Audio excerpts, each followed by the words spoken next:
सेविका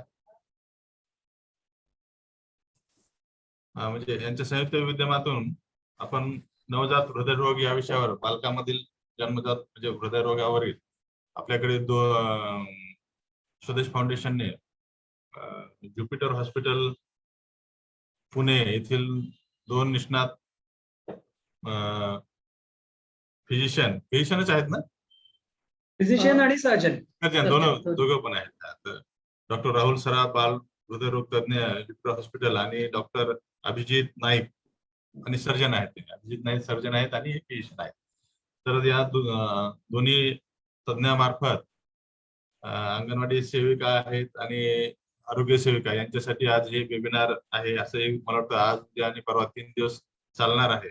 याच्यात ते साध्या सरळ सोप्या भाषेमध्ये आपल्याला मार्गदर्शन करणार आहेत की बालकामधील हृदयरोगाविषयी ते आपल्याला माहिती करणार. ज्यावेळेस आशा आहेत किंवा अंगणवाडीत आहेत किंवा आपल्या आरोग्य सेविका फील्डमध्ये जातील त्यावेळेस त्यांना बालक हे बघतात. म्हणजे आपण जेव्हा सिम्युलेशन आहे किंवा बाकीच्या होम व्हिजिट आहेत त्यावेळेस त्यांना ते आपल्याला दिसेल. त्यांनी जरी ऑब्झर्वेशन केलं डायग्नोसिस करण्यासाठी किंवा ते बघण्यासाठी खरंच तो बालकाला काही आजार आहे, हृदयरोग आहे का काय आहे, त्याचे काही ठोक ताळे आपल्याला काही त्याच्याबद्दल मार्गदर्शन डॉक्टर अभिजित आणि डॉक्टर राहुल सराफ आपल्याला हे करणार आहेत. आणि त्यानुसार आपण हे सेन्सिटायझेशन आहे की आपल्याला त्याच्याबद्दल माहिती देणार आहेत. आणि या माहितीतून आपल्याला आपल्या ग्रामीण भागामध्ये ज्यावेळेस व्हिजिट करतो त्यावेळेस आपल्याला असे बालक शोधून काढायचे. त्यानंतर स्वदेश फाउंडेशन हे त्यांना ट्रीटमेंट देणार आहे किंवा काही ऑपरेशन आहे किंवा काही दुसरी ट्रीटमेंट आहे. त्यासाठी हा वेबिनार आपण ऑर्गनाईज केलेला आहे स्वदेश फाउंडेशनच्या मार्फत. तर मला वाटतं सर्वांनी ते लक्ष देऊन ऐका, त्याचा पूर्ण उपयोग घ्या. आणि असे बालक कुठे आढळले तर स्वदेश फाउंडेशनची पूर्ण टीम तयार आहे. ते कळवण्यासाठी आपण THO ना किंवा आपल्या यमुना हे कळवायचं किंवा तुषार इनामदार आपल्याला सांगतीलच की ते कोणाला कळवायचं काय. पण आपल्याला हे डायग्नोसिस करण्यासाठी याचे निदान करण्यासाठी आपल्याला हे डॉक्टर सराफ आणि डॉक्टर नाईक आपल्याला त्याचं मार्गदर्शन करतील. मी खूप शुभेच्छा देतो स्वदेश फाउंडेशनला आणि डॉक्टरांना मी वेलकम करतो. पुण्याचेच आहेत. मी पण पुण्यालाच होतो BJ मेडिकल कॉलेजला 7 वर्ष ऍज अ लेक्चरर PSM डिपार्टमेंटला. त्याच्यामुळे मी बघितल्यावर असं वाटलं कदाचित मागे पुढे असाल तुम्ही, काय माहित नाही मला. 2007 ते 13 होतं. ठीक आहे, काय हरकत नाही. Over to Inamdar. Thank you sir, thank you. आणि सरांनी जसं सांगितलं की खूप महत्वाचा विषय आहे आपला. आणि आता कोविडच्या कालावधीमध्ये हा विषय पाठीमाग पडायला नको, म्हणजे खरं म्हणजे त्यासाठी आज हा वेबिनार आपण आयोजित केलाय. सर्वांचं मी स्वागत करतो आणि मी विनंती करतो डॉक्टर सुरेंद्र यादव यांना की त्यांनी प्रस्तावना करावी. Doctor Surendra Yadav. Thank you very much. आणि DHO सर खूप धन्यवाद. आज आपण आपल्या आरोग्य सेविका आणि आशा सेविकांसाठी हे कार्यक्रम आपण ज्युपिटर हॉस्पिटल यांच्या मदतीने करतो, ज्यामध्ये डॉक्टर अभिजित सर आणि सराफ सर आहेत जे आपल्याला मार्गदर्शन करतील. गेले 2 वर्षामध्ये आपण गावागावांमध्ये किंवा शाळेमध्ये जे RBSK मार्फत स्क्रीनिंग करायचो आणि त्यामध्ये जे मुलं ज्यांना कंजेनायटल हार्ट डिसीज आहे त्यांच्यासाठी काम करत आहोत. पण या 2 वर्षामध्ये हे जे स्क्रीनिंग आहे ते कुठेतरी आता थांबलेलं आहे आणि त्या मुलांपर्यंत आपण पोहोचू शकत नाही. तर आपण या मुलांपर्यंत पोहोचण्यासाठी असं काय लक्षणं आहेत जे जर असं काही लक्षणं भेटलं तर त्या मुलांना आपण आपले जे प्राथमिक आरोग्य केंद्र आहे किंवा उपकेंद्र जिल्हा रुग्णालय इथे पाठवून त्यांची 2D इको करून तपासणी करून त्यांना ही सेवा देऊ शकतो. कारण हा आपला RBSK मधला एक महत्वाचा भाग आहे. आणि त्यासाठी आम्ही जेव्हा अभिजित सरांना आणि सराफ सरांना विचारलं की सर आपल्याला हे फक्त 7 तालुक्यासाठी नाही जिथे स्वदेश फाउंडेशन काम करतं, तर अख्खं रायगड जिल्ह्यासाठी आपल्याला हे काम करायचं आहे. आणि they were so generous that they have accepted. त्यांनी सांगितलं यस आपण हे करूया. आणि आम्हाला स्वतः ज्युपिटर हॉस्पिटलचा अनुभव आहे. DHO so it's one of the state of art hospital, तुम्हाला पण माहिती असेल because you are from Pune. And आतापर्यंत आम्ही तिथे मागच्या वर्षापासून 5-6 सर्जरी केलेल्या आहेत. आणि all the parents are really happy. And doctor Abhijit बरोबर आम्ही गेले 7-8 वर्षापासून काम करतोय. तर we have very good experience while working with him. Sir तुमचा दोघांचा खूप खूप धन्यवाद. आय नो की या पिरियड मध्ये there is lot of pressure on doctors to do different activity, पण कम्युनिटीसाठी पण आपल्याला हे मार्गदर्शन देणं खूप महत्वाचं आहे. त्यासाठी आपण आज आरोग्य सेविका आणि आशासाठी करतोय. उद्या अंगणवाडी आणि परवा त्याच्यानंतर आपले जेवढे मेडिकल ऑफिसर असतील. Sir thank you very much and over to you both. Thank you sir. प्रथमतः DHO सर आणि स्वदेश फाउंडेशनचे मी आभार मानतो. त्यांनी हा वेबिनार आयोजित केला आहे आणि चांगल्या प्रकारे आयोजित केलेला आहे. तर आपण आज जन्मजात हृदयरोग आता मागील जसं डॉक्टर सुरेंद्रनी सांगितलं की कोरोनामुळे बराच इम्पॅक्ट झाला आहे. आपल्या होम व्हिजिट थांबलेल्या आहेत आणि सगळा जो सध्या फोकस आहे तो कोरोनावर आहे.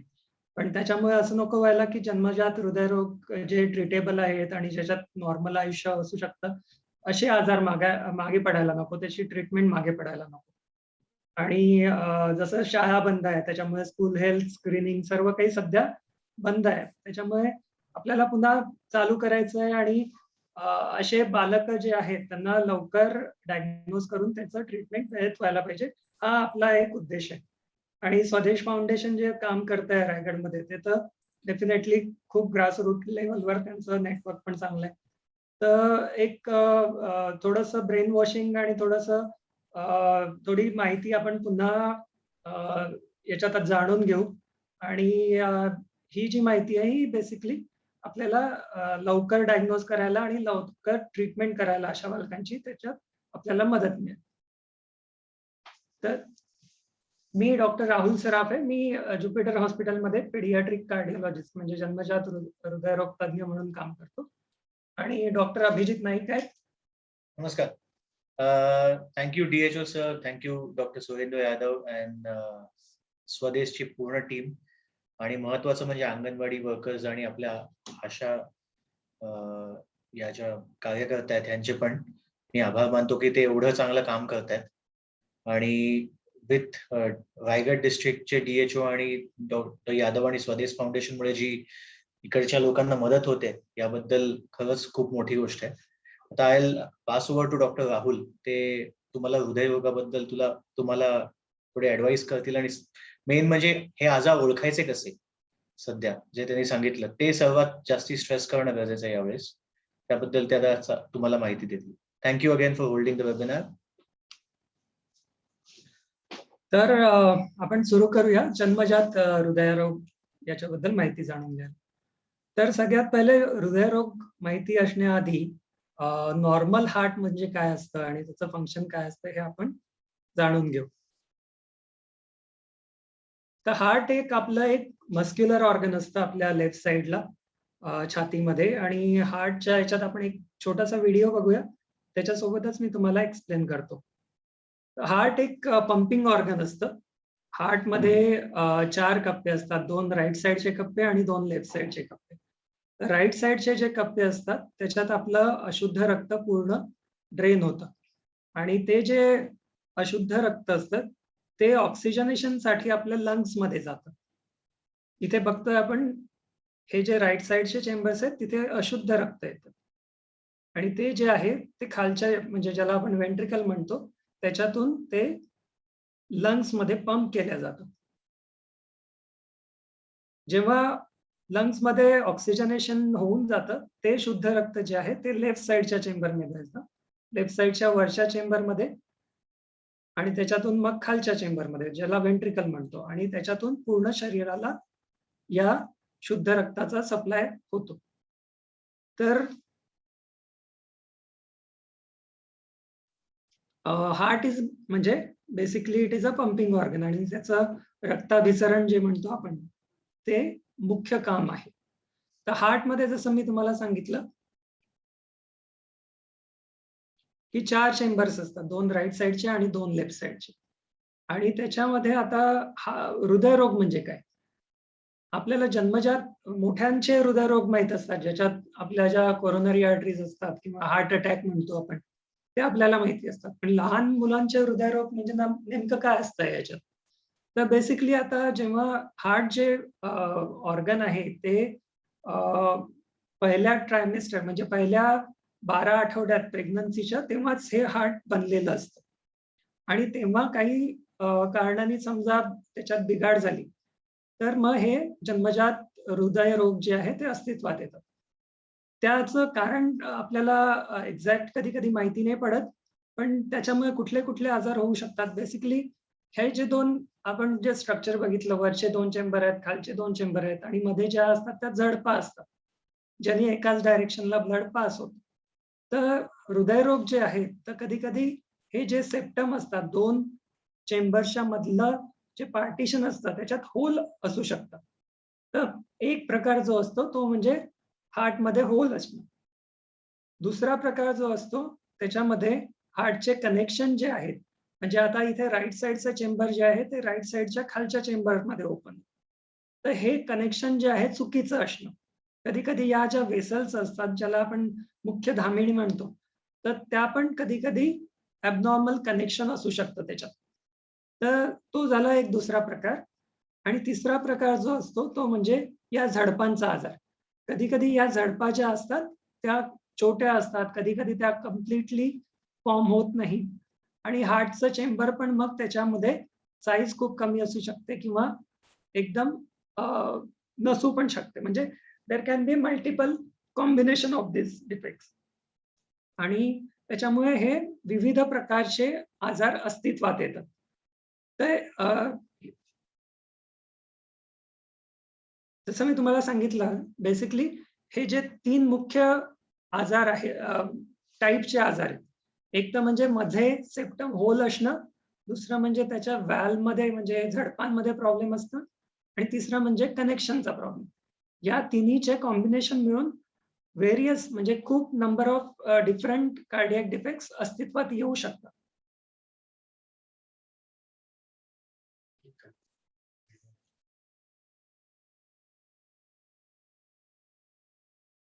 तर जसं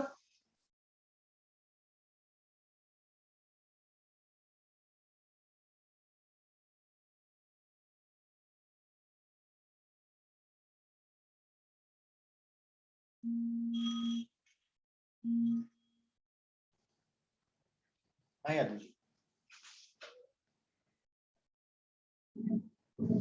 अच्छा.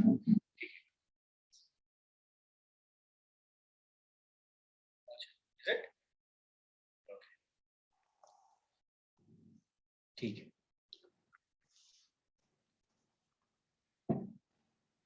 तर हे जे आहे हे ते लाईन्स कुठून दिल्या?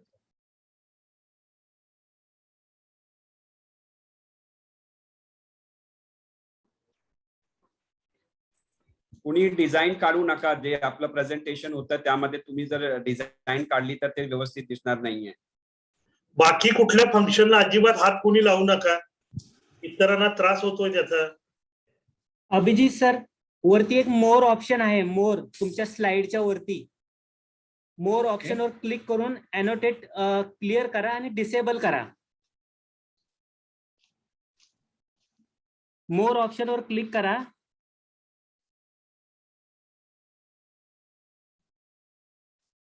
एक क्लिअर अॅनोटेट ऑप्शन आहे आणि एक डिसेबल केल्यानंतर हा यस ग्रेट. आणि डिसेबल करून ठेवा सर ते.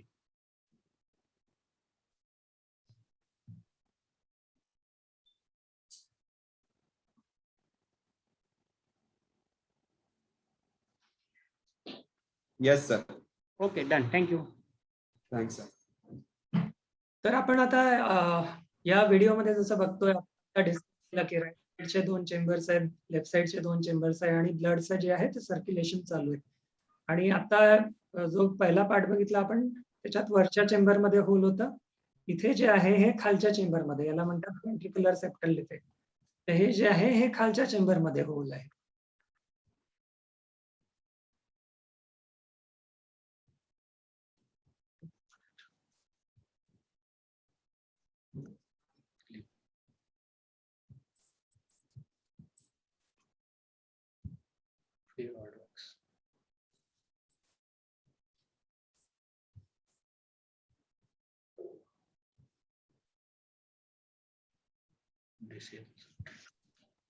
यात डिसेबलचं अनोटेशन आहे का कुठलं? एक मिनिट. नाहीतर सर मी प्रेझेंटेशन नाही, शो झालं. नाही, झालं. झालं. हो. तर याच्यातच आपण पुढे बघतोय की हा जो दिसतोय याच्यात आपल्याला एक्स्ट्रा वेसल दिसते आहे. हा पण एक जन्मजात हृदयरोगाचा एक प्रकार आहे.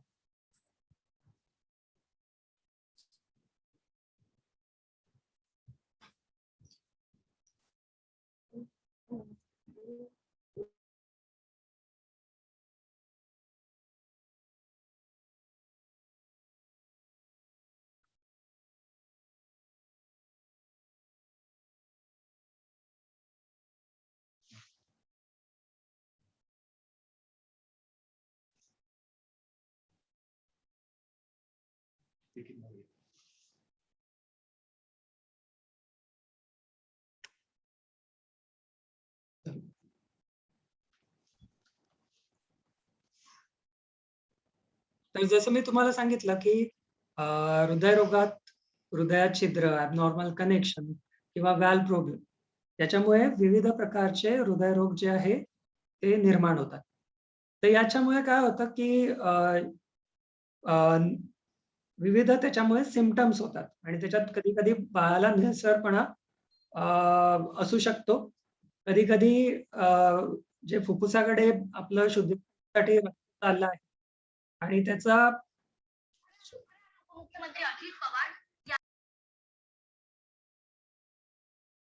तर ते किती प्रमाणात फुफ्फुसाकडे रक्तपुरवठा होतो आहे त्याच्यानुसार त्याचे टाइप्स हे ठरवले जातात.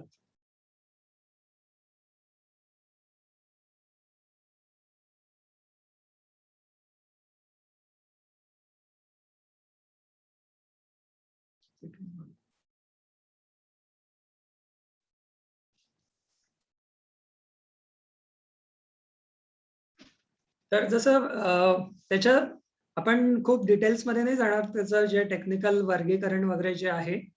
तर काही आजारांमध्ये फुफ्फुसाकडे किंवा शरीराकडे जाणाऱ्या वाहिन्या ज्या असतात त्या खूप छोट्या असतात आणि त्यांना लगेच आपल्याला उपचारांची आवश्यकता भासते जन्मल्यानंतर.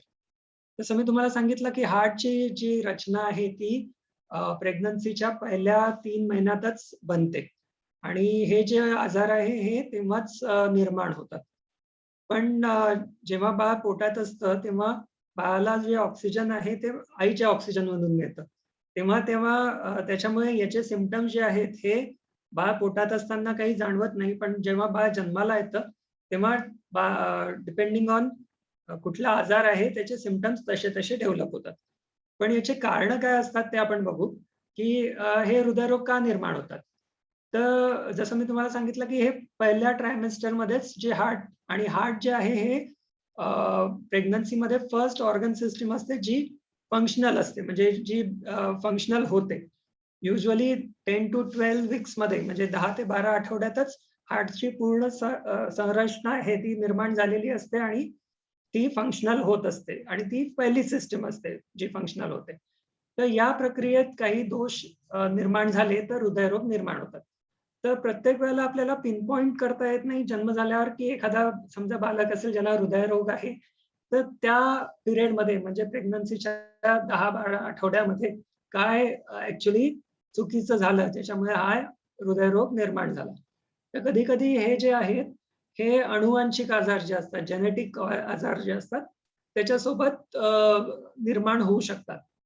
कधी-कधी समजा आईला पहिल्या ट्रायमेस्टरमध्ये समजा काही इन्फेक्शन झालं किंवा काही विटॅमिन्स डेफिशियन्सी असेल किंवा आईला काही औषधं चालू असतील जसं की मिरगी किंवा आपण अकडी म्हणतो त्याचे समजा औषधं चालू असतील तर असे जे डिसीजेस आहेत ते निर्माण होऊ शकतात. पण बऱ्याचदा आपल्याला की एक्झॅक्टली कशामुळे ते झालंय ते आपल्याला नंतर त्याचं इन्व्हेस्टिगेशन करणं फार डिफिकल्ट असतं. त्याच्यामुळे कधी-कधी जे आहे अँटीनेटल स्कॅनमध्ये हे जे आजार आहे हे आपल्याला ओळखू शकतो आपण त्याचं निदान होऊ शकतं. पण प्रत्येक वेळेला असं होईल असं नाहीये. तर डिपेंडिंग ऑन टाईप की कुठला आजार आहे त्याच्यानुसार आपण मुख्य म्हणजे जन्म झाल्यानंतर कुठली लक्षणं असतात. तर काही काही जे जन्मजात हृदयरोग असतात ते जन्म झाल्यावर लगेच ओळखू येतात. त्यांची लक्षणं लगेच निर्माण होतात. काही काही जे असतात ते 3 ते 7 दिवसांनी आपल्याला माहिती पडतं. आणि काही काही जे असतात ते पहिल्या 1 वर्षात डायग्नोज होतात. आणि काही काही असे आजार असतात ज्याच्यात अजिबात सिम्पटम्स नसतात आणि ते म्हणजे बाळ मोठं झालं किंवा इव्हन ॲडल्टहूड म्हणजे आपण मोठे झालो त्याच्यानंतर आपल्याला माहिती पडतं, कारण की त्याचे काहीच सिम्पटम्स तेव्हा नसतात. तर नवजात शिशूमध्ये आपण कुठले बघतो, तर त्याच्यात काय सिम्पटम्स असू शकतात त्याचं आपण बघू. तर या बालकांचं जे आहे ती श्वास घेण्याची गती खूप जास्ती असते. म्हणजे त्यांना धाप लागते. आता बाळाचं काम जे आहे ते बेसिकली दूध घेणं, त्यांचं युरिन व्यवस्थित होणं आणि बाळाचा कलर व्यवस्थित असणं, झोप व्यवस्थित होणं, हे जे आहे हे नॉर्मल बाळांचं आहे. पण असे जे बाळ असतात ते त्यांना श्वास घेता येत नाही, त्याच्यामुळे त्यांना धाप लागते, त्यांना दूध पिता येत नाही आणि त्यांचं वजन वाढत नाही. हृदयाची गती जास्त असते किंवा हृदयाचे पल्सेशन्स आपल्याला दिसतात. जेव्हा बाळ थोडे मोठे होतात, तर त्यांना कधी-कधी समजा रक्तपुरवठा फुफ्फुसाकडे जास्ती असेल, तर त्यांना वारंवार निमोनिया होण्याचे पण जास्ती अ, त्रास असू शकतो. जेव्हा काही-काही डिसीजेस असतात ज्याच्यात खेळताना त्यांना दम लागू शकतो, घाम जास्त येऊ शकतो. तर हे जे आहे हे सिम्पटम्स युज्युअली हृदयरोगाचे असतात. पण जेव्हा आपण एज वाईज समजा गेलो, तर नवजात शिशूंमध्ये बाळाला दम लागणं किंवा त्यांचं ऑक्सिजन लेव्हल कमी असणं, हे जे आहे हे नवजात शिशूंमध्ये होऊ शकतं. 3 ते 7 दिवसात काही-काही आजार आपल्याला डायग्नोज करता येतात. त्याच्यात काय होतं, की बाळाला दम लागणं किंवा सुस्त होणं, दूध न पिणं, हे आजार हे सिम्पटम्स जे आहे हे 3 ते 7 दिवसात बाळाला दिसू शकतात आणि त्या कंडिशनमध्ये आपल्याला लगेच इन्व्हेस्टिगेशन केलेलं बरं राहतं. एक महत्वाची गोष्ट ह्याच्यात की ज्या आपल्या अंगणवाडी वर्कर्स ताई किंवा जे आशा वर्कर्स ज्या प्रत्येक बाळांच्या घरी ज्यांच्याकडे त्यांना कळतं की कुठे जन्म झालाय बाळांचा, त्या काळजी घेतात. त्यांनी काही प्रश्न आईंना विचारणं गरजेचं असतं. म्हणजे तुमचं बाळ दूध नीट पितंय का? दुसरी गोष्ट म्हणजे दूध पिताना बाळाला धाप लागते का? की कधी-कधी दूध पिताना बाळ थकून जातं आणि झोपतंय आणि अधिक चिडचिड करतंय बिकॉज त्याचं पोट भरत नाहीये. किंवा बाळाचं जन्मानंतर वजन खूपसं कमी होतंय का? किंवा कधी-कधी बाळाला धाप लागते का? कधी आपल्याला जाणवतं की छाती उडते. या सगळ्या गोष्टी विचारणं गरजेचं आहे. म्हणजे त्याच्याने आपल्याला अंदाज येतो की या बाळाला काहीतरी त्रास असू शकतो. मग या बाळाकडे लक्ष ठेवणं गरजेचं असतं. म्हणजे मग पुढच्या काही दिवसांनी या बाळांकडे लक्ष ठेवून आपल्याला ते कळतं की ह्याचा त्रास वाढतोय का तसाच आहे का? त्याची पुढे जाच करण्याची गरज आहे. अजून एक महत्वाची गोष्ट म्हणजे की बाळ कधी-कधी निळसर दिसतं. म्हणजे बाळाची बोटं किंवा ओठ अशी निळसर दिसायला लागत असतील बाळ जास्ती वाढल्यानंतर, तर ही एक चिंतेची बाब असते. त्यानंतर त्या बाळांना पण आपल्याला पुढे तपास करण्याची गरज पडते. आणि जसं डॉक्टर राहुलनी सांगितलं, काही बाळांना सारखा सर्दी खोकला सारखं होत राहतो. जसं बाळ मोठं होतं, सारखं लहान बाळांच्या डॉक्टरांकडे न्यावं लागतं, की बाबा हा त्याला दम लागतो, ताप येत राहतो. त्यात पण आपल्याला तपास करायची गरज लागते.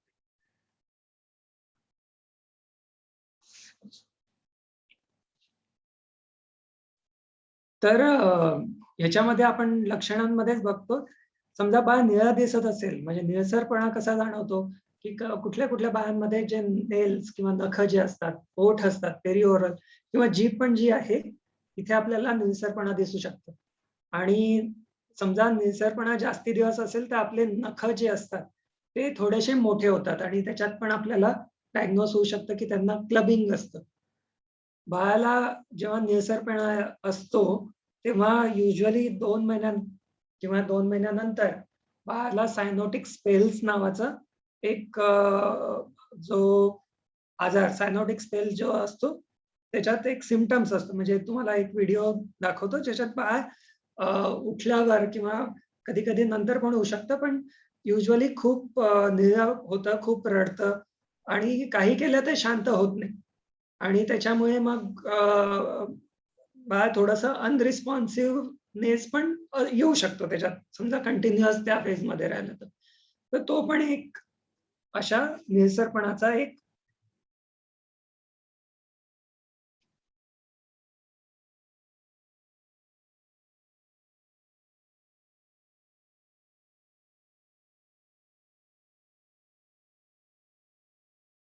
त्याच्यात बाळ खूप रडायला लागतं आणि काही केलं बाळ शांत होत नाही, त्याला म्हणतात सायनोटिक स्पेल्स.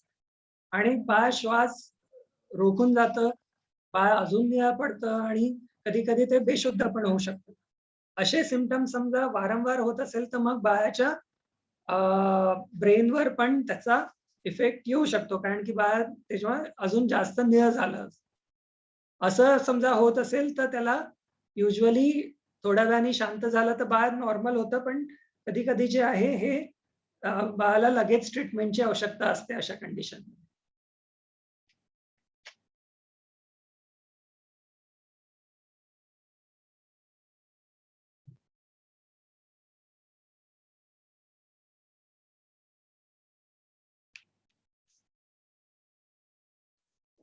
तर आपण जेव्हा छाती उडणं किंवा धाप लागणं हा पण एक प्रकार आहे ज्याच्यात हृदयरोग असण्याची शक्यता असते. आणि त्याच्यामध्ये आपल्याला जेव्हा तुम्ही बाळ तपासता तेव्हा बाळाला बघता तेव्हा त्यांचं छाती आपल्याला दिसते की याचा श्वासाची गती जास्ती आहे, श्वास घेताना त्याचा पोटाचा भाग आत जातोय, किंवा इथे जे आपलं मानेच्या तिथे जे असतं त्याला इंड्रॉइंग्स म्हणतात, म्हणजे सबकॉस्टल इंड्रॉइंग किंवा गती जास्त असणं, तो पण जो आहे त्याच्यात आपल्याला हृदयरोग असण्याची शक्यता असते आणि त्याच्यात पुढील तपासणी केली पाहिजे अशा बाळांची.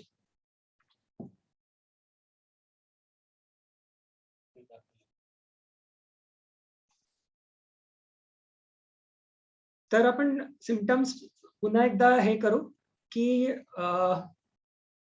बेसिकली बाळाला दम लागणं, बाळाचं वजन न वाढणं, बाळ दूध पिताना बाळाला त्रास होणं, म्हणजे त्याच्यात बाळ थोड्या वेळ दूध पितं, थकून जातं, पुन्हा दूध पितं, असा प्रकार होणं, बाळाचं वारंवार इन्फेक्शन होणं आणि बाळ निळं दिसणं, हे जे आहेत हे सर्व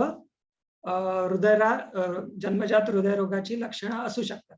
तेव्हा जेव्हा पण तुम्ही व्हिजिटला जाता किंवा बाळ बघता तर तुम्हाला या गोष्टी बघणं आवश्यक आहे हृदयरोगाच्या तपासासाठी.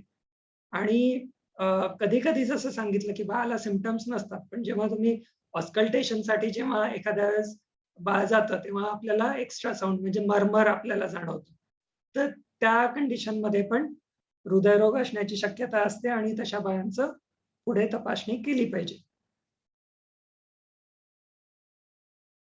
तर पुढील तपासणी आपण काय करतो, बेसिकली हृदयरोग जाणून घेण्यासाठी पुढील काय तपासणी असतात, तर बेसिकली आपण एक्सरे करून बघतो. एक्सरे मध्ये हृदयाची साईज कशी आहे, त्याच्यात फुफ्फुसाचा रक्तपुरवठा कसा आहे हे सर्व आपल्याला समजतं. दुसरी महत्वाची टेस्ट जी यांच्या निदानासाठी यूज होते ती म्हणजे 2D इको टेस्ट.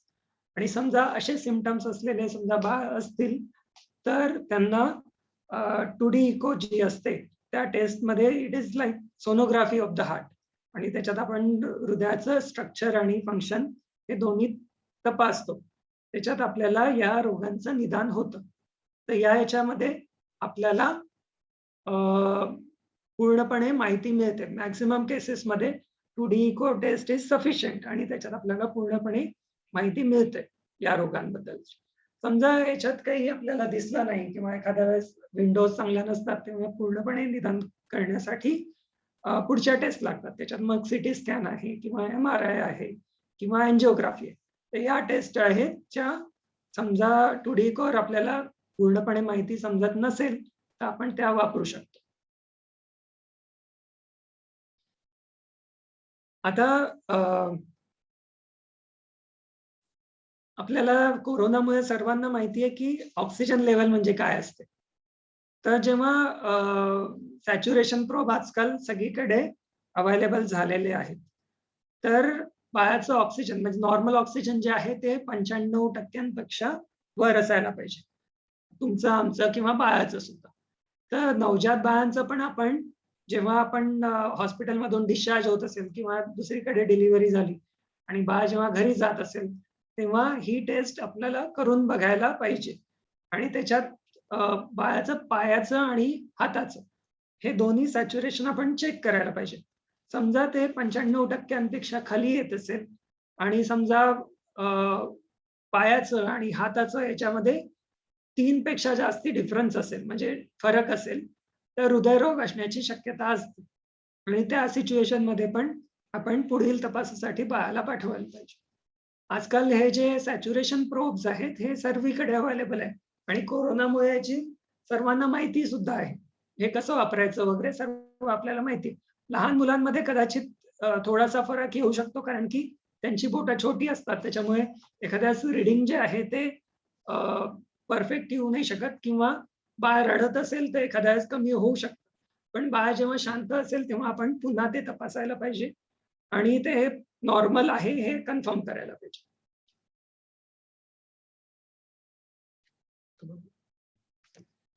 आता जर आपल्याला एकदा कळलं की बाळाला हृदयाचा त्रास आहे आणि बाळाला हृदयरोग आहे, तर आता ह्याच्या पुढे काय करायचं? तर ह्याच्यात आपल्याला बघायला लागतं की या बाळांना ट्रीटमेंटची गरज आहे का.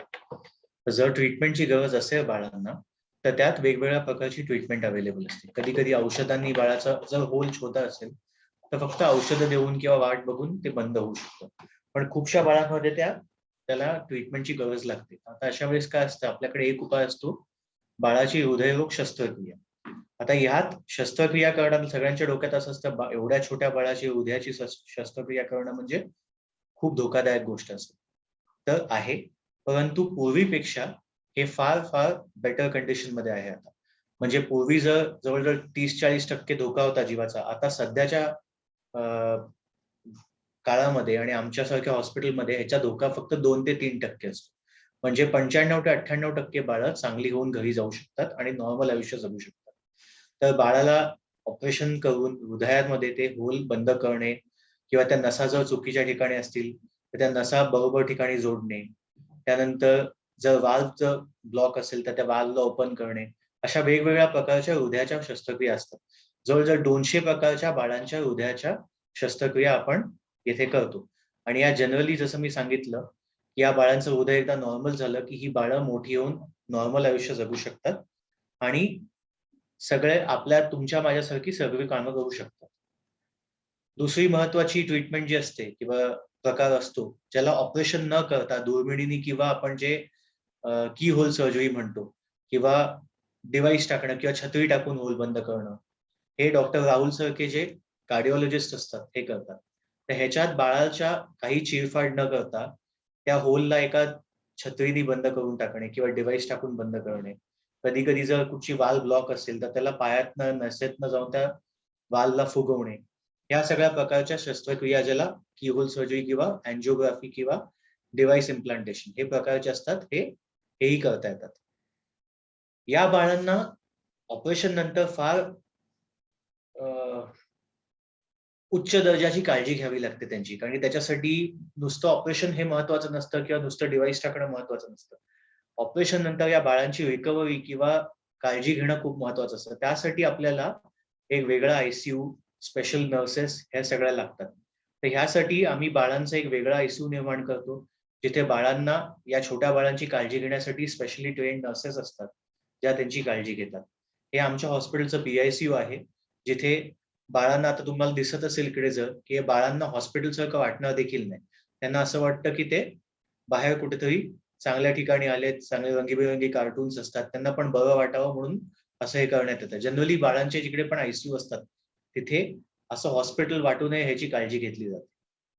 आता हे आमचं हॉस्पिटल ऑपरेशन थिएटर जिथे हे ऑपरेशन्स केले जातात आणि हे जनरली आमच्या हॉस्पिटलचं ओव्हरऑल लेआउट आहे. आता आशा वर्कर्स आणि अंगणवाडी ज्या सेवक आहेत त्यांच्यासाठी सगळ्यात महत्वाचं काय आहे? बेसिकली आपल्याला अशा बालकांना लवकर डायग्नोज करून त्याची ट्रीटमेंट जी आहे ती जितक्या लवकर शक्य होत असेल तितक्या लवकर करायला पाहिजे. तर याच्यात मेनली काय आहे की आपल्याला त्यांना लक्षणं असतील तर त्यांना लवकर आपल्याला त्यांचं पुढचं जे इन्व्हेस्टिगेशन आहे त्याच्यासाठी पाठवायला हवं. तर जेव्हा बाळ तुमच्या व्हिजिट्स असतात आणि जेव्हा जन्माला आलेलं बाळ असतं, जसं मी तुम्हाला सांगितलं की ऑक्सिजन लेवल पल्स ऑक्सिमीटरने त्यांचं चेक करायला पाहिजे आणि अप्पर लिम आणि लोअर लिम म्हणजे हात आणि पाय ह्या दोन्हीचा ऑक्सिजन लेवल आपल्याला चेक करायला पाहिजे. आणि ते जे आहे ते 95% जास्त म्हणजे नॉर्मल असायला पाहिजे. कधी कधी अप्पर लिम आणि लोअर लिम समजा सॅच्युरेशन मध्ये डिफरन्स असेल आणि ते 3 पेक्षा कमी असेल तर हार्ट डिफेक्ट असण्याची शक्यता आहे आणि त्याच्यामध्ये मग आपल्याला पुन्हा पुढचं टेस्ट करायला त्यांना पाठवायला पाहिजे. हे जे आहे हे डिस्चार्जच्या पूर्वी तुम्ही हे तुमच्या लेवलला ते चेक करू शकता. दुसरं आपण जे बघितलं की ज्यांना लक्षणं आहेत, लक्षणं जसं मी तुम्हाला ऑलरेडी सांगितलं, पुन्हा स्ट्रेस करतो की ज्यांना धाप लागते, ज्यांचा श्वासाची गती जास्ती आहे, ज्यांचं दूध पिताना त्रास होतोय, ज्यांना वजन वाढत नाहीये किंवा ज्यांना वारंवार सर्दी, खोकला, निमोनिया असं होतंय, तर अशा बालकांना आपल्याला पुढील तपासणीसाठी पाठवायला मार्गदर्शन करणं हे आवश्यक आहे. या बालकांची आपल्याला 2D इको टेस्ट करून घ्यायची आपण प्लॅनिंग करू शकतो. आणि जेव्हा असे आजार आढळतात, समजा तुम्ही नंतर ही टेस्ट केली आणि त्याच्यात समजा आपल्याला आढळलं की काहीतरी हृदयरोग आहे, तर अशांची नोंदणी करून मग ते RBSK किंवा स्वदेश फाउंडेशनचे तिथे मेंबर्स आहेत, तर त्यांच्या मार्फत आपण त्यांचं उपचार जे आहे ते प्लॅनिंग करू शकतो. तर हे जे मुख्य काम जे आहे, कारण की आम्ही इथे बसून बाळाला तपासू शकत नाही, त्यामुळे जो संपर्क आहे तो मेनली अंगणवाडी वर्कर आणि आशा वर्कर्स यांचाच असतो आणि गावातल्या सगळ्यांची त्यांना माहिती युजली असते, तुमच्या गावातल्या लोकांची. तर त्याच्यामुळे असे समजा सिम्पटम्स असतील तर पुढचं जे आहे ते आपण प्लॅनिंग करायला पाहिजे अशा ह्याच्यात. आणि मग समजा असे असतील तर मग आपण एक ग्रुप बनवून आपण त्यांचं पुढील तपासणी करू शकतो किंवा डिस्ट्रिक्ट लेवलला आपण प्लॅन करू शकतो किंवा स्वदेश मार्फत आपण एखादा कॅम्प करू शकतो. तर हे सर्व आपण लोकल लेवलला करू शकतो. पण मेन हे जे आहे की आपण सगळे मुलांना नाही नेऊ शकत, त्याच्यामुळे identifying which are the probable ज्यांना हार्ट डिसीज असण्याची शक्यता आहे ते आपण लक्षणं बघून आणि त्यांचे सिम्पटम्स बघून आपण हे ठरवू शकतो की याला असू शकतो, तर मग आपण याला पुढची तपासणी करायला पाहिजे. का RBSK तुम्हाला माहिती आहे की हा केंद्र शासनाचा एक स्वास्थ्य मुलांचं जे स्वास्थ्य आहे ते इम्प्रूव्ह करण्यासाठी ही एक स्कीम आहे आणि याच्यात इतर रोग जे आहे त्याच्यासोबत हृदयरोग जे आहेत त्यांच्या पण ट्रीटमेंटसाठी तरतूद केलेली आहे. त्यांच्या डिटेल्स जे आहेत ते मिस्टर चव्हाण सांगतीलच तिकडे. आणि आपण अजून आता काही हे असतील क्वेश्चन्स वगैरे तर आपण ते घेऊयात. ज्यांचे पण प्रश्न असतील त्यांनी त्यांचे प्रश्न चॅट बॉक्स मध्ये पण लिहू शकता. जसं सरांनी आपल्याला खूप सुंदर माहिती दिली की आशा आणि ANM, आशा हे जे आहे एकदा प्रेग्नन्सी झाल्यापासून ते 5 वर्षापर्यंत जो बाळ आहे तो आपल्या संपर्कात असतो आणि या 5 वर्षामध्ये किंवा जन्मल्यानंतर लगेच जर आपल्याला ही माहिती मिळाली की बाळाला जन्मजात हृदयाचा त्रास आहे, तर राष्ट्रीय बाल स्वास्थ्य कार्यक्रमाअंतर्गत आपण हे सर्व सुविधा त्या परिवाराला किंवा त्या बाळाला देऊ शकतो आणि त्याच्यासाठी आपल्या राज्य शासनाने किंवा जिल्हा शासनाने वेगवेगळे हॉस्पिटल आयडेंटिफाई केलेले आहे, ज्यामध्ये ज्युपिटर हॉस्पिटल हा एक हॉस्पिटल आहे जे RBSK रजिस्टर्ड हॉस्पिटल आहे, ज्याच्यामध्ये आपण या मुलांना घेऊन जाऊन त्यांना ही सुविधा देऊ शकतो. तर तुमचे जे पण प्रश्न असतील, आज आपल्याकडे 2 मोठे डॉक्टर आहेत ज्युपिटर हॉस्पिटलचे जे आपल्याला त्याच्यावर सविस्तर माहिती देऊ शकतात. आता त्यांनी थोडीशी इथे PPT द्वारे संकल्पना आपल्या समोर मांडलेली आहे, पण तुम्ही प्रत्यक्षात जेव्हा फील्ड मध्ये काम करताय तेव्हा तुम्ही या मुलांपर्यंत कसं पोहोचू शकता किंवा त्यांची माहिती कसं काढू शकता याच्याबद्दल काही प्रश्न असेल तर तुम्ही विचारा प्लीज. आपल्यासोबत डॉक्टर राजेश शिंदे पण जॉईन आहेत RBSK मार्फत. सुनील चव्हाण सर तर मेडिकल इमर्जन्सी असल्यामुळे ते जॉईन नाही झालेत. तर राजेश शिंदे सर आपल्याला RBSK थोडंसं मार्गदर्शन करतील. Rajesh sir. Yes Rajesh sir.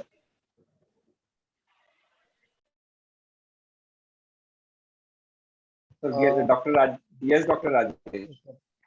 नमस्कार तुषार नंबर सर. नमस्कार doctor Abhijit Naik sir, doctor Saraf sir. आवाज येतोय का माझा सर? Yes doctor Rajesh. हो येतोय. सर नमस्कार. मला वाटतंय अशा अंगणवाडी सेविकांचं कोविड संबंधित ट्रेनिंग संदर्भात आधी त्यांच्याशी बऱ्याचशा इंटरॅक्शन झालेलं आहे. आणि सुरेंद्र यादव सर असतील किंवा मग डॉक्टर सचिन आयर सर यांच्याशी आमचं नेहमी इंटरॅक्शन होतं. डॉक्टर अभिजित नाईक सरांचा आणि माझा प्रत्यक्ष जरी संपर्क आला नसला तरी सुद्धा माझ्या एका रुग्णाचं पेशंटचं ऑपरेशन त्यांच्या मार्फत झालेलं आहे. मला वाटतं दोरकर नावाचा पेशंट आहे, त्याचं ऑपरेशन सर ज्युपिटर इथे मागच्या महिन्यात आपण केलंय. तर त्याच्याबद्दल सर थँक्यू. आणि या सर्व उपक्रमामध्ये राष्ट्रीय बाल स्वास्थ्य कार्यक्रम हा एक केंद्र सरकारचा कार्यक्रम आहे ज्याच्यामध्ये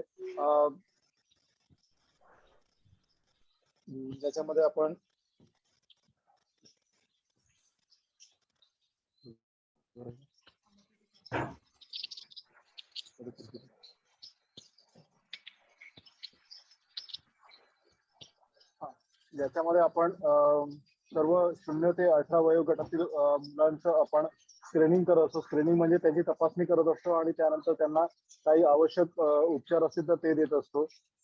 यामध्ये अशा अंगणवाडी सेविका आणि सर्व शिक्षकांचं योगदान असतं की याच्यामध्ये आपण एखाद्या बालकाला काही त्रास होत असेल. आता अभिजित सरांनी आणि दुसऱ्या सरांनी सुद्धा अतिशय उपयुक्त अशी माहिती सांगितली की ह्या एखाद्या मुलाला त्रास असेल, समजा हृदयाचा विकाराचा त्रास असेल, आपल्याला त्याला दम लागतो किंवा इतर त्रास होतो, तर अशा विद्यार्थ्यांना आपण अंगणवाडीमध्ये त्यांचं नाव नोंदवून त्यांना राष्ट्रीय बाल स्वास्थ्य कार्यक्रमात जे आपण आपले डॉक्टर प्रत्येक तालुक्यामध्ये आहेत त्यांच्याकडून आपण तपासणी केली जाते आणि अशा प्रकारच्या मुलांना आपण पुढे संदर्भित करतो. याच्यामध्ये स्वदेश फाउंडेशन असेल किंवा मग महात्मा फुले जीवनदायी योजना, जी पूर्वी राजीव गांधी जीवनदायी योजना होती, याच्या अंतर्गत आपण त्यांना संदर्भित करवतो आणि या शस्त्रक्रिया सगळ्या आपण करवतो. ज्युपिटर हॉस्पिटल सुद्धा अशा प्रकारच्या शस्त्रक्रियासाठी आपल्याला हातभार लावत आहे आणि त्यांच्या सर्वांना खूप सॅल्यूट. कोविडच्या या कार्यकाळामध्ये सुद्धा अशा प्रकारच्या शस्त्रक्रिया आपल्या मार्फत होत आहेत. त्यामुळे सर खरं तुम्हाला त्रिवार सलाम. आणि ह्या सगळ्या कार्यक्रमाच्या अंतर्गत आपण करत असताना जर एखादं बाळ कुपोषित असेल तर कुपोषणाचं कारण काय आहे हे सुद्धा आपण बघणं गरजेचं असतं. बऱ्याचशा वेळेला असे कुपोषित बालकही दुर्धर आजारी असतात, त्याच्यामध्ये वजन न वाढण्याचं कारण हे सुद्धा हृदयरोग असू शकतं. तर अशा मुलांना आपण सुद्धा जर कुपोषित बालक असेल तर त्याची सुद्धा पूर्ण तपासणी करून घेऊया. स्वदेश फाउंडेशन आणि राष्ट्रीय बाल स्वास्थ्य कार्यक्रमात आपण 7 तालुक्यांमध्ये आरोग्य तपासणी करत असतो आणि यामध्ये जे दुर्धर आजारी मुलं असतात त्यांना आपण संदर्भित करत असतो. सर्वप्रथम पुन्हा एकदा सांगतो की या कार्यक्रमात संदर्भित झालेले विद्यार्थ्यांना कुठल्याही प्रकारचा खर्च स्वतःहून करावा लागत नाही. बरोबर ना सचिन सर? हॅलो. येस. बरोबर. हो. कुठल्याही प्रकारचा खर्च करावा लागत नाही. जे आरोग्य तपासणीसाठी आपले डॉक्टर असतात ते अंगणवाडी स्तरावर तिथे येऊन आपण आपल्या मुलांची तपासणी करत असतात आणि हे तपासणी केल्यानंतर जे सरांनी मगाशी सांगितलं की 2D इको किंवा हृदयाची सोनोग्राफी करावी लागते प्राथमिक तपासणी म्हणून, ही हृदयाची तपासणी जी 2D इको आहे ती सुद्धा आपण शासकीय यंत्रणेमार्फत आपण मोफत करून घेतो. त्यासोबत मुलांना न्यायला आणायला आणि तिथे राहायला सुद्धा चांगल्या प्रकारची सोय ही अशा ज्युपिटर सारख्या नामांकित हॉस्पिटलमध्ये आपण केली जाते. तिथे शस्त्रक्रिया करण्याचे अनेक पैसे असू शकतात, पण आपल्या ह्या योजनेअंतर्गत आपण त्यांना मोफत आरोग्य तपासणी करून मोफत शस्त्रक्रिया ही स्वदेश मार्फत आणि ज्युपिटर हॉस्पिटल आणि महात्मा फुले जीवनदायी योजनेअंतर्गत करत असतो. परंतु संदर्भित करताना आपल्याला काही गोष्टी अंगणवाडी बाई आणि आशा सेविका तुम्हाला जरूर लक्षात घेणं गरजेचं आहे की ह्या विद्यार्थ्याचं नाव अंगणवाडीमध्ये आपल्या यादीमध्ये आहे का, किंवा अंगणवाडी त्याचं नाव नमूद केलेलं आहे का हे करणं बघणं गरजेचं आहे. त्याच्याबरोबर आधार कार्ड त्याचं केलेलं आहे का, रेशन कार्ड मध्ये त्याचं नाव आहे का, या सगळ्या गोष्टी आपण नोंदवणं गरजेचं आहे. आणि हे केल्यानंतर आपण त्या विद्यार्थ्याला आपण सर्व प्रकारची आरोग्य सेवा आपण देऊ शकतो. अशा प्रकारचे हृदय विकाराचा जर आजार असेल आणि त्या बालकाला आपण शस्त्रक्रिया केली, त्यानंतर मगाशी सरांनी सांगितल्यानंतर की जर बाळाचं आपण हृदय शस्त्रक्रिया केली, त्यानंतर हे बाळ इतर नॉर्मल मुलांसारखे, इतर साध्या मुलांसारखंच सगळं आयुष्य आपलं एन्जॉय करू शकतं, की आपलं नेहमीचे आयुष्य दैनंदिन आयुष्य जगू शकतं. त्याच्यामध्ये अजून एक सांगतो की आम्ही जेवढी हृदय विकाराची मुलं बघितली की आम्ही शस्त्रक्रिया 2008 पासून करतोय, 2008 पासून केलेल्या शस्त्रक्रियांमध्ये असं आढळून आलं की जी काय हृदय शस्त्रक्रिया केलेली मुलं असतात की त्यांचं हृदय आपल्या हृदयापेक्षा जास्त मजबूत असतं. त्याच्यामध्ये सरांनी सांगितलं की आपण छत्री टाकून बाहेरच्या बाहेर आपण हृदय शस्त्रक्रिया करू शकतो किंवा ओपन हार्ट सर्जरी करू शकतो. असे वेगवेगळ्या प्रकारच्या शस्त्रक्रिया असून त्यांचा खर्च किती असला म्हणजे जवळपास 1 ते 1.5 लाखापासून 4.5-5 लाखापर्यंत खर्च हा आपण याच्यामध्ये करू शकतो. स्वदेश फाउंडेशनने यामुळे खूप मोलाचा हातभार सगळीकडे लावलेला आहे. याबरोबर आपण सिद्धिविनायक ट्रस्ट असेल किंवा इतर सगळ्या ज्या संस्था आहेत ज्या दान धर्म करतात किंवा चॅरिटीचं काम करतात त्यांच्याकडून सुद्धा आपण अशा प्रकारच्या शस्त्रक्रियेसाठी हातभार लावू शकतो. त्यामुळे एखादं बालक आपल्याकडे हृदय विकारचा आहे, ते खूप गरीब आहे, त्याच्याकडे म्हणजे खर्च करायला पैसे नाही आहेत, पण अशा मुलांसाठीच आपण या सगळ्या योजना राबवत असतो आणि राष्ट्रीय बाल स्वास्थ्य कार्यक्रम अंतर्गत आपण या सगळ्यांना संदर्भित करून अशा प्रकारच्या उपलब्ध सोयी देत असतो. डॉक्टर सचिन अय्यर असतील किंवा मग डॉक्टर यादव सर असतील किंवा इनामदार सर असतील किंवा मग आपण सगळी ज्युपिटर हॉस्पिटलची टीम असते, ही तुमच्यासाठी आम्ही काम करतोय. पण काम करताना महत्वाचं पहिल्यांदा की पहिल्या 0 दिवसापासून 3ऱ्या दिवशी आणि 7व्या दिवशी प्रत्येक अंगणवाडी आणि आशा सेविका ही त्या बालकाच्या घरी व्हिजिट देत असते, की ज्याला जे नवीन जन्मलेलं बाळ असते त्या व्हिजिट देत असते. अशा वेळेला जर तुम्हाला काही लक्षणं आढळली, तुम्हाला फ्लो चार्ट पण दिले आहेत की अशा प्रकारच्या बालकांमध्ये कशा प्रकारची लक्षणं आढळू शकतात, या प्रकारचे चार्ट आपण दिलेले आहेत प्रत्येक अंगणवाडी आशा सेविकांना. आणि यामध्ये जर तुम्हाला काही आढळलं तर तुम्ही जवळच्या आपल्या प्राथमिक आरोग्य केंद्र किंवा ग्रामीण रुग्णालयाचे जिथे राष्ट्रीय बाल स्वास्थ्य कार्यक्रमाचे वैद्यकीय अधिकारी उपलब्ध असतील त्यांना तुम्ही कळवा. ते आपल्या इथे व्हिजिट करतील, त्या बालकाची तपासणी करतील आणि किंवा मग त्यांना यायला जमत असतं ते आपण तिथे घेऊन जा आणि तपासणी करून त्या बाळाला काही त्रास आहे का तर या प्रकारची तपासणी केल्यानंतर आपण त्याला हृदय शस्त्रक्रियेसाठी पुढे संदर्भित करू शकतो. आणि ह्या सगळ्या झालेल्या शस्त्रक्रिया ह्या आपण राष्ट्रीय बाल स्वास्थ्य कार्यक्रम स्वदेश फाउंडेशन मार्फत मोफत करतो. हे पुन्हा पुन्हा मी सांगतो, कारण जेव्हा खर्चाचा विषय येतो तेव्हा हे सगळे पालक मागे जातात आणि मग शस्त्रक्रिया न करता हे बालक कायमचा आजार जातं आणि त्याला हृदयाचा त्रास कायमचा राहतो. हे बालक जर आपलं निरोगी करायचं असेल आणि आपलं सुदृढ देश घडवायचा असेल तर राष्ट्रीय बाल स्वास्थ्य कार्यक्रम असेल, स्वदेश फाउंडेशन असेल किंवा ज्युपिटरच्या माध्यमातून आपण या शस्त्रक्रिया करून घ्यावा असं मी या मंचावर इथे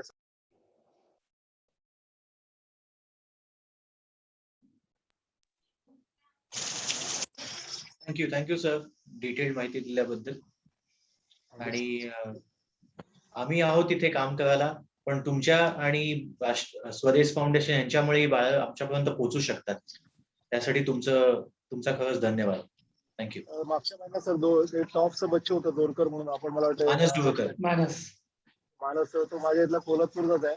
त्याला अतिशय दुर्धर अंगणवाडी सेविकांना जरूर सांगेन की तो अतिशय दुर्धर आजारचं बाळ होतं. त्याला रडल्यावर सुद्धा 10 पळते काळजीवर पडत होते जसं सरांनी सांगितलं. पण त्याची सरांनी 2 वेळा तपासणी केली तुडी कोणी सांगितलं जर आपण त्याचं वय वाढू देत होतं, वजन वाढू देत, त्यानंतर आपण ते शस्त्रक्रिया त्या उत्तम अशी शस्त्रक्रिया केली. पूर्वी हे बालकं जगायची सुद्धा नाही. हे 6 महिने वर्ष 2 वर्षात हे बाळांचा मृत्यू व्हायचा. पण अशा दुर्धर आणि अतिशय अवघड अशी शस्त्रक्रिया, गंभीर शस्त्रक्रिया सरांनी केली आणि ते बाळ अतिशय खुश आहे. त्यांचे पालक अतिशय खुश आहेत. त्यांनी असं 3-4 वेळा म्हणून अभिप्राय दिला. ते माझ्या येऊन पाया पडले, पण म्हटलं माझं काम नाही, हे आम्ही फक्त संदर्भित केलं काम केले. स्वदेश आणि आम्ही राष्ट्रीय बाल स्वास्थ्य फक्त माध्यम म्हणून काम करतो. पण असे जे मोठे डॉक्टर आहेत आमचे डॉक्टर रोहित सर किंवा अभिजित सर असतात, हे या अवघड शस्त्रक्रियेसाठी या बालकांना जीवन दान देतात. शस्त्रक्रियेसाठी मला सॅल्यूट आहे. थँक्यू.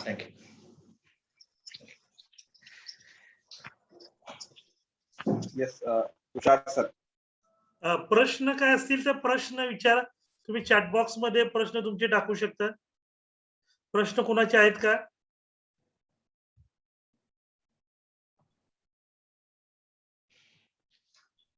बोलूया सर प्रश्न एक आहे, 17 वर्षाच्या मुलाचे पण शस्त्रक्रिया, तर आपल्याला पहिले आजार काय आहे ते माहिती करावं लागेल. आणि समजा ते RBSK च्या अंतर्गत येत असेल तर आपल्याला ते करता येईल.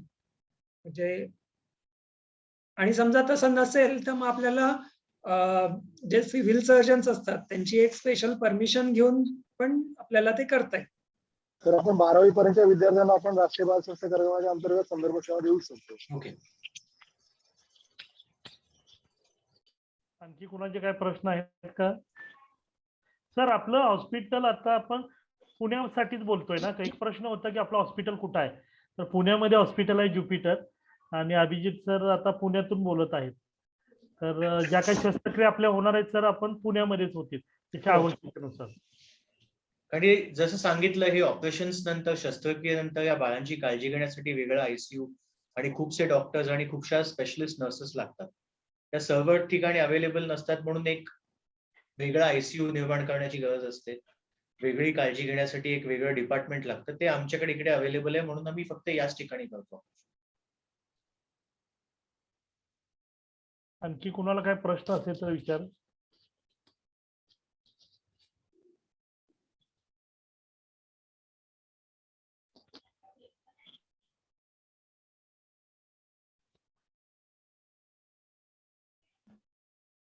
तर तुम्ही ज्या ठिकाणी सर्वजण काम करता तर त्या ठिकाणी जसं सरांनी सांगितलेली लक्षणं आहेत, अशी जर बालक जर आढळली तर निश्चित पद्धतीने तुम्ही त्यांना रेफर करा, ज्याद्वारे की लवकरात लवकर त्यांना ट्रीटमेंट होऊ शकेल आणि त्यांचं जीवनमान चांगल्या पद्धतीने उंचवू शकेल. तुम्हाला कुणाला काय प्रश्न असेल तर तुम्ही विचारू शकता. तर मी आता अजून एक प्रश्न आहे का सर, माझ्याकडे ऑपरेशन झालेले एक बाई आहे 4 इयरचे, पण ते सतत आजारी असते. सर 4 वर्षाचा मुलगा आहे, सतत आजारी असतं म्हणते ऑपरेशन झालेले. त्याचा म्हणजे युजली आपण ऑपरेशन झाल्यानंतर सुद्धा आपण फॉलोअप साठी त्यांना बोलावतो. हे जे आजार आहेत याचं ऑपरेशन जेव्हा करतो तेव्हा बाळाची वाढ जी आहे ती होते ओव्हर द टाइम, आणि त्याच्यानंतर आपल्याला पुन्हा चेक करावं लागतं की सर्व त्याचं हार्ट व्यवस्थित आहे की नाही. तर आपल्याला पुन्हा फॉलोअप मध्ये समजा काही त्याला अजून काही आजार आढळला किंवा अजून काही त्याच्यात डेव्हलपमेंट काही झाली असेल तर ते आपल्याला पुन्हा चेक करावं लागतं. आणि दुसरी संभावना अशी असते, समजा हार्ट जरी व्यवस्थित झालं तर कधी कधी अशा बाळांना कधी कधी अनुवांशिक आजार सोबत असण्याची शक्यता असते. आणि समजा तसं असेल आणि समजा हार्ट नॉर्मल झालेला आहे पण त्याचा मग अनुवांशिक आजारासाठी आपल्याला ट्रीटमेंट नसते, तर मग आपल्याला पहिले एक तर बघावं लागतं की हार्ट व्यवस्थित झाला आहे की नाही. युजली आपण ऑपरेशन झाल्यानंतर सुद्धा दीड महिन्याला, 6 महिन्याला, 1 वर्षाला आपण पुन्हा फॉलोअप साठी बोलावतो की त्याचं हार्ट व्यवस्थित आहे की नाही, त्याची वाढ व्यवस्थित होत आहे की नाही, म्हणजे हार्ट जे आहे ते पण व्यवस्थित नॉर्मल होत आहे की नाही. कारण की जेव्हा आपण ऑपरेशन करतो तेव्हा बाळाचं वजन किंवा बाळाची साईज ही खूप छोटी असते आणि त्याच्यानंतर पण बाळाची ग्रोथ जी आहे ती होणारच आहे, कारण की बाळ मोठं होणार आहे. तर त्यासोबत आपण जे हार्टमध्ये ऑपरेशन केलं आहे ते व्यवस्थित आहे की नाही ते बघायला आपण पुन्हा चेकअप करतो. आणि त्यात आपल्याला समजा आढळून आलं की काही नवीन डेव्हलपमेंट झाली आहे तर मग आपल्याला तसं बघता येतं. दुसरी कंडिशन जी आहे ज्याच्यात बाळाला असोसिएटेड समजा जेनेटिक किंवा अनुवांशिक आजार असेल तर मग त्याच्यात सुद्धा वारंवार आजारी असण्याची शक्यता असते. मग ते आपल्याला बघावं लागेल, म्हणजे बेसिकली इंडिव्हिज्युअलाइज बघावं लागेल आणि चेकअप करून बघावं लागेल हार्ट पूर्ण नॉर्मल आहे की नाही. सविता तांबे मॅडमनी जो प्रश्न विचारलाय ज्याचं डॉक्टर राहुलने आता उत्तर दिलं, तर त्या बाळाचे जे डिटेल्स असतील ते आमच्यापर्यंत जर पोहोचले तर ऍटलिस्ट आपण बघू, आणि त्यानंतर मग आम्ही त्याप्रमाणे स्वदेश थ्रू येतील किंवा तुमच्या थ्रू आले तर आपण एकदा पाहू आणि मग त्यानंतर आपण ठरवू की त्याला चेकअपची गरज आहे का. आपण चेकअप असेल ते करून आपण त्याचं उत्तर प्रॉपरली देऊ शकतो. तर आपण आणि तसं केलं तर बरं पडेल तसं. आणि काही काही जे आजार असतात जसं ते खूप कॉम्प्लेक्स आजार असतात आणि त्याच्यामुळे एखाद्या वेळेस बाळाला मल्टिपल सर्जरीची सुद्धा आवश्यकता असते, जे आपण ते स्टेज वाईज करतो. पहिलं ऑपरेशन आणि त्याच्यानंतर दुसरं ऑपरेशन आणि त्याच्यानंतर जे आहेत ते थर्ड ऑपरेशन. तर त्याच्यात बाळाचं म्हणजे ऑक्सिजन लेवल वगैरे पण कमी राहतं बऱ्याचदा आणि कम्प्लीट सर्जरी जी आहे ती म्हणजे 3 सर्जरी झाल्यानंतरच बाळाचं ऑक्सिजन लेवल नॉर्मल होतं. तर मल्टिपल ऑपरेशन्स पण अशा कंडिशन मध्ये लागू शकतात, कॉम्प्लेक्स कंडिशन. तर आपल्याला चेकअप करणं महत्वाचं आहे की बाळाची आधीची कंडिशन काय होती आणि आताचं बाळाचं इको वगैरे कसं आहे.